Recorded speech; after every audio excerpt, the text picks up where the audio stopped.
Hey, what's up everybody? This is DreTheConcept, and I told a couple people that I was gonna make a video on what you needed to start your own studio.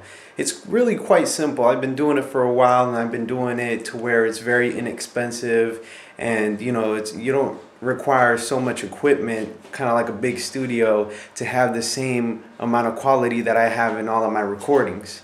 So here I'm going to give you a quick tour of my studio, which is in my home in just one of the spare bedrooms, and I'm going to show you everything that I have put into it and pretty much how much it costs, okay? So first we're going to start off with my piano, or keyboard I should say. I have a Korg Triton. It's about, I want to say about 3 years old. I got it for a birthday present, I guess you could say. All over my studio, I do have professional studio foam in certain places, so you don't have that annoying echo, and it sounds pretty decent all the way around. So I have it everywhere. Okay, so moving on, I have, I'm playing it simple. I have an HP. I haven't migrated into the world of Macs and Apples and whatever you want to call them. So I'm okay with my Windows-based PC. I can work it with that. I know Macs are the best for making really good music, but for now I'm good with my PC.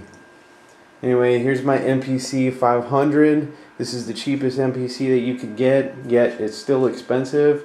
But for now, I make all of my beats on here. Take some of the sounds from here and bring them over here, or I use this as a MIDI controller to where I can have all the instruments on the computer and I can just play them from there. Anyway, moving on. This is probably the most important part of the whole studio is the speakers. I have monitor speakers. Some of y'all probably use hi-fi speakers to where the sound quality isn't as good as professional sound recording studio monitor speakers. These are really expensive. They're about $100 for two, and if you want to go up in price, then the quality goes up, obviously. My computer, going back to my computer, it cost me around $600 or so. I actually got hooked up with a better version because the other one that I had before crashed, and they ended up giving me something better in return. The MPC costed about $300-400, somewhere around there. I'm really not sure how much it was. The Korg Triton, at the time, I mean right now you can get this one for about $1,500, but before you can find a Korg Triton for about over $2,200, depending on what version you had and how many keys there are. Keyboard, this is a new toy that I got.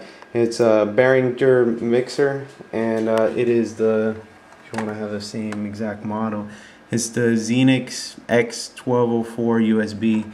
Now what this does is that it brings all the sound together, and it has effects built into it.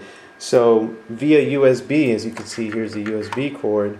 It plugs into my computer and this mess of wires that I have here, and anything that I say on my microphone goes straight from the mixer to my computer, and then my computer and back. So it's an input and output, and it has onboard effects. So this has been really great in making music and mastering it in the end.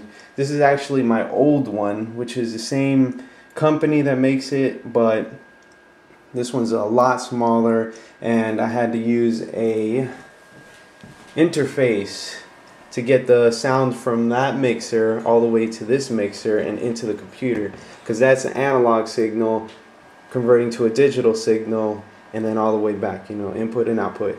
Okay, so I'm going to take you over here to where I have my microphone. Supposedly this is the most quietest microphone in the world, from what the box says.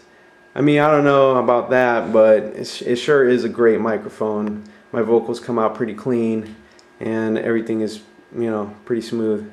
This right here that I have behind the microphone is, it's kind of like it encapsulates the microphone to where the sound coming from behind the microphone doesn't, reach the microphone. Say like my voice echoes from one wall to the other, it doesn't pick up that noise because of the foam here, and then the foam that I have all over the walls behind it.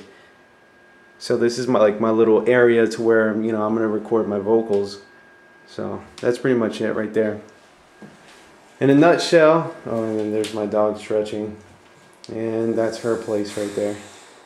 Anyway, so in a nutshell, that's pretty much everything that you need. Oh, and then I forgot to tell you that my mic cost me about, I don't know, around $250. I got it on sale at Guitar Center, but it is definitely a great mic. So if you guys have any questions, feel free to message me. I'm more than happy to answer any questions that you have if you're interested in making your own home studio. It's really simple. It'll take probably under $1,200 if you already have a computer. You don't have to have a Triton keyboard to make really good beats. You can have an MPC and a MIDI controller or something like that, and you can make really good beats. So expect some more tutorials, but for now that's pretty much it on my studio. I hope you found this helpful, and like I said, if you have any questions, then just let me know. Later.